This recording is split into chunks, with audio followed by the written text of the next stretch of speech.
দেখো বন্ধুরা, এখন ভোর 5টা 35। আমি ভাত আর ডাল সেদ্ধ চাপিয়ে দিয়েছি। এদিকে মোটা দানা চিঁড়ে তাকে জল দিয়ে ভিজিয়ে ওপর থেকে একটু হলুদ দিয়ে জলটা ঝাড়তে দিলাম। এদিকে গ্যাস জেলে কড়াতে দেশি গাওয়া ঘি, তারপর শুকনো লঙ্কা আর কালো জিরের ফোড়ন দিয়েছি।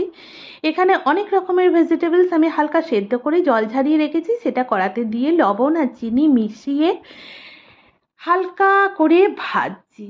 এরপর জল ঝরিয়ে রাখা চিঁড়েটা দিয়ে আবার নাড়তে আরম্ভ করেছি।